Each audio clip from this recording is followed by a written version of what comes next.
नमस्कार विद्यार्थियों, आज का हमारा क्वेश्चन है माध्य यानी कि मीन से आप क्या समझते हैं।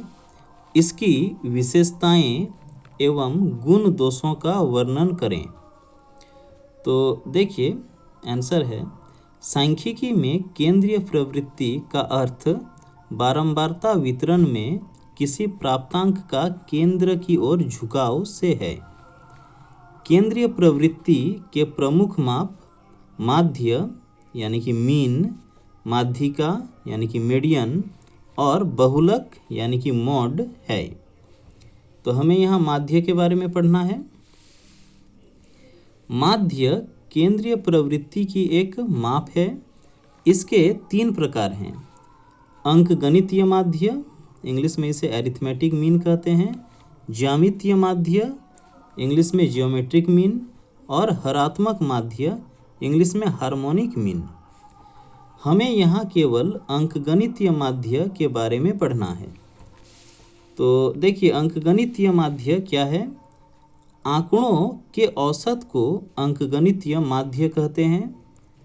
प्राप्तांकों के योगफल को उनकी संख्या से भाग देने पर अंकगणितीय माध्य प्राप्त होता है।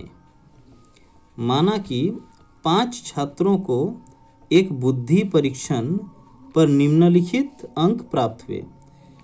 किसी को 100 प्राप्त हुए हैं, 90, 80, 105 और 95।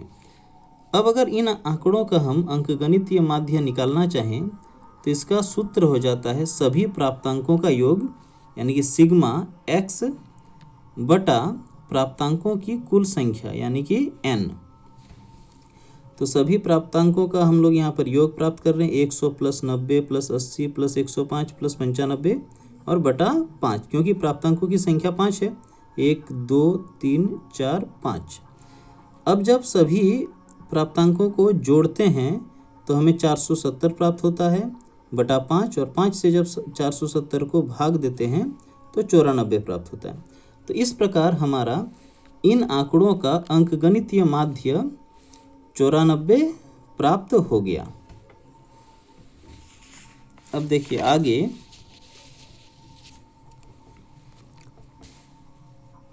आगे होगा माध्य की विशेषताएं। तो माध्य की निम्नलिखित विशेषताएं हैं। 1 नंबर है, माध्य बारंबारता वितरण के केंद्र की ओर निर्देशित करता है। जब वितरण बिल्कुल संतुलित होता है तो माध्य वितरण के ठीक केंद्र में होता है।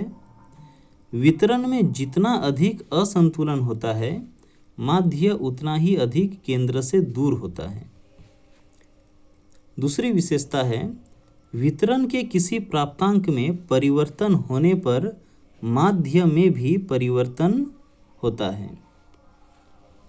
तीसरी विशेषता है, माध्य से पता चलता है कि वितरण प्रसामान्य यानी कि नॉर्मल है या नहीं। प्रसामान्य वितरण होने पर माध्य ठीक केंद्र पर होता है। चौथी विशेषता है, माध्य किसी वितरण का संतुलन बिंदु होता है। इससे कोई प्राप्तांक ऊपर हो तो इसे धनात्मक विचलन कहेंगे, और यदि कोई प्राप्तांक नीचे हो तो उसे ऋणात्मक विचलन कहेंगे। सामान्य परिस्थितियों में माध्यिका तथा बहुलक की तुलना में माध्य में प्रतिदर्श स्थिरता यानी कि सैंपलिंग स्टेबिलिटी अधिक पाई जाती है।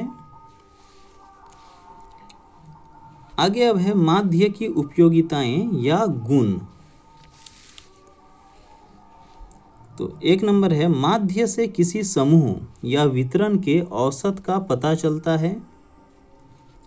दूसरी उपयोगिता है, माध्य का उपयोग मानक विचलन SD, औसत विचलन AD, सहसंबंध कोरिलेशन आदि के परिकलन में किया जाता है। तीसरी उपयोगिता है, माध्य माध्यिका और बहुलक में से सबसे अधिक स्थिरता माध्य में पाई जाती है। इसलिए जहाँ केंद्रीय प्रवृत्ति की स्थिर माप की आवश्यकता होती है वहाँ माध्य अधिक उपयोगी होता है। चौथी उपयोगिता है माध्य के आधार पर दो या अधिक वितरणों का तुलनात्मक अध्ययन करना संभव होता है। अब आगे होगा माध्य के दोष या सीमाएं। तो देखिए, एक नंबर है अंत के निरीक्षणों का माध्य पर प्रभाव पड़ता है, जैसे 8, 15, 35, 40, 50 ये सब आंकड़े हैं।